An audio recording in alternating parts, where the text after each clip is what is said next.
Lalaban ko yung tama, ipaglalaban ko yung dapat. Ang tama, ang dapat, hindi ka na makalapit sa amin ng anak ko. Gustong siguraduhin ni Matt na sa kulungan ang bagsak ni Renz para sa kaligtasan ni Rose at Sandra. Pinasigurado naman ng attorney niya na madali na lang nilang gagawin ang bagay na yun dahil may mga witnesses sila at ebidensya laban sa binata na kapag napatunayan nila ay self-defense lang ang ginawa niya na hindi lang pangalan niya ang malilinis kundi pati kumpanya nila na yun din ang importante kay Matt, pero sinabi niyang mas mahalaga pa rin ang seguridad ng kanyang mag-ina. Habang inoferan pa ng ibang pagkain ni Luz si Christina, na kinantsawan pa sila ni Barry. Giniit naman ni Christina na aminado siyang ayaw niya noon kay Jerry para kay Gwen, pero inamin din niyang nagkamali siya na napatunayan niya kung gaano kamahal nila ang isa't isa, na madami siyang natututunan na ang tunay na pagmamahal ay hindi dapat napapasama ang isang tao, pero pinapalabas niya ang pagiging the best ng isang tao na hinahangaan niya ang anak niya na kahit bata pa siya ay mature siyang magmahal dahil willing siyang i-let go noon si Jerry na hindi katulad niya na ang dami niyang kabaliwan na ginawa.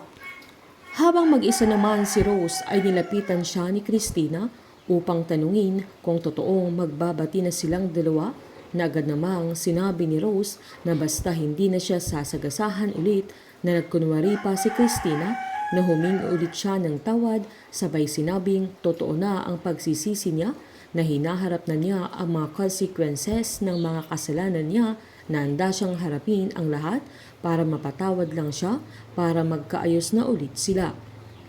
Pinaliwanag naman ni Rose na lagi niyang sinasabi mula noon na ayaw niya ng gulo, na para sa ikakatahimik nilang lahat ay willing siyang makipag-ayos sa kanya, na hindi lang silang dalawa ang dapat magkaayos. Sabay kinumusta niya kung okay na sila ni Matt, pero umiling si Christina. Sabay sinabi naman ni Rose na sa tamang panahon ay magkakaayos din sila, kaya niyakap siya ni Christina, pero gigil na gigil ito habang niyakap si Rose.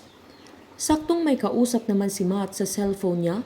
na isang shareholder nila na gusto nang kumalas sa kumpanya nila dahil sa nangyari, na sinubukan pa niyang makiusap at nangakong maayos din niya ang lahat, na mababawi din nila ang mga nawala sa kanya at ma-overcome din nila ang problema nila, pero desidido na silang umalis sa kumpanya nila.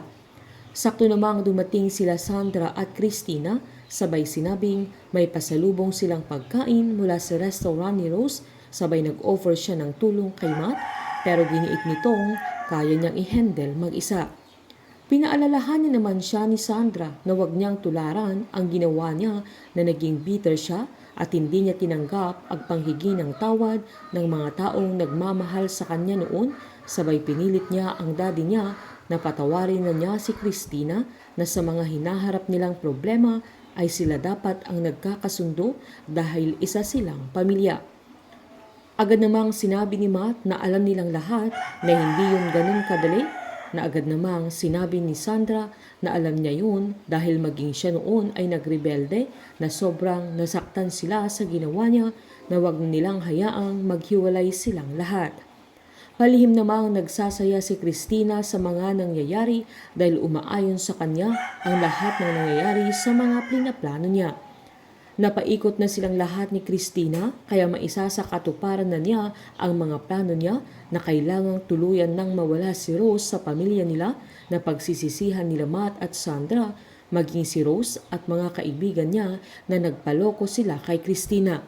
Wala silang kamalay-malay na nahulog na sila sa patibong ni Christina.